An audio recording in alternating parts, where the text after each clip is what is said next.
In 1624, Portuguese slave traders demanded an African queen bull before them. She refused. Instead, she ordered her servant to become her chair and sat while negotiating as an equal. Her name was Nzinga, and for the next 40 years she would fight the most powerful empire on earth and never surrender. This is her story. The year is 1583. West Central Africa. The kingdom of Ndongo in what is now Angola was one of the wealthiest kingdoms in Africa, rich in resources, skilled in warfare, and fiercely independent. But the Portuguese had arrived with a different vision. They wanted slaves, millions of them, to ship across the Atlantic to the Americas, and Ndongo stood in their way. Born into the royal family, Nzinga watched as Portuguese slavers attacked her people, village after village, family after family, torn apart and sold. But unlike other kingdoms that fell, Ndongo had something the Portuguese didn't expect. They had Nzinga. When Nzinga was 41 years old, her brother, the king, sent her to negotiate peace with the Portuguese governor. It was a trap, a show of dominance.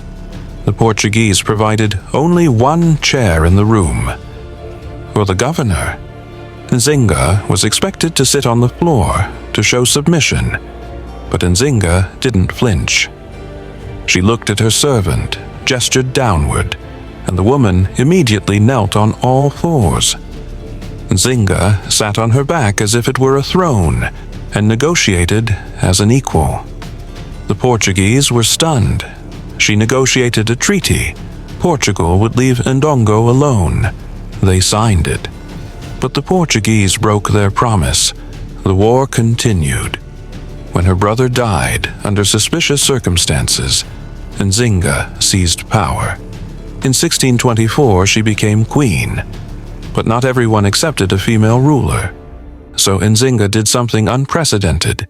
She dressed as a man, took male titles, led armies from the front lines, and demanded to be treated as a king, not a queen.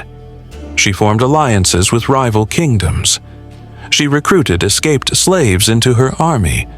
She learned Portuguese military tactics and used them against Portugal. And she made a vow.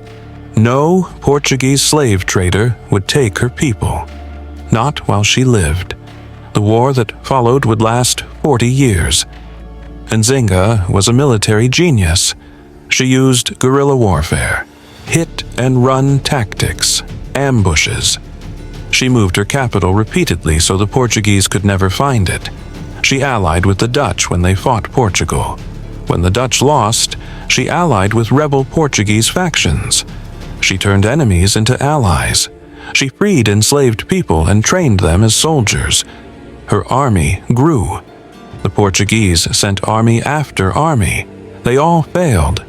She won battle after battle, not through superior numbers, but through superior strategy.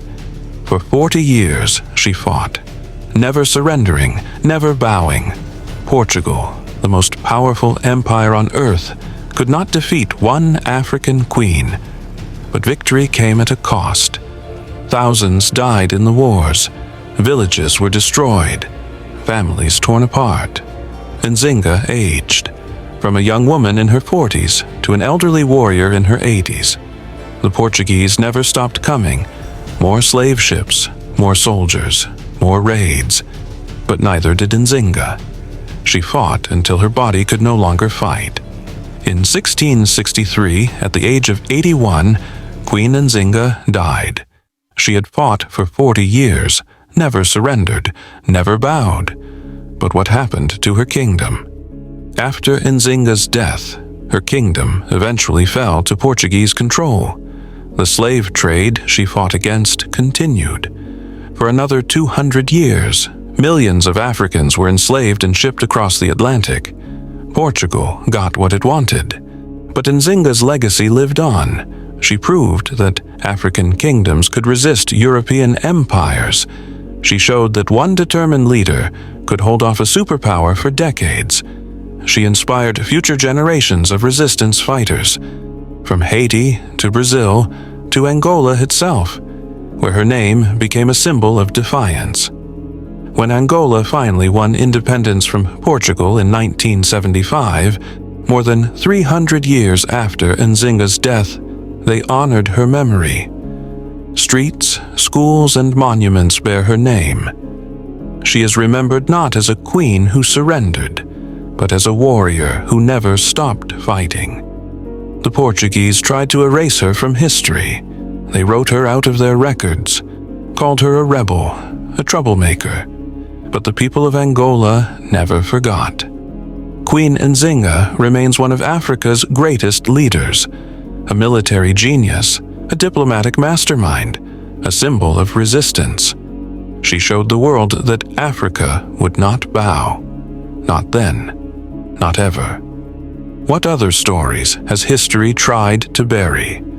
Subscribe to Ancient Echoes and discover the heroes that the world forgot.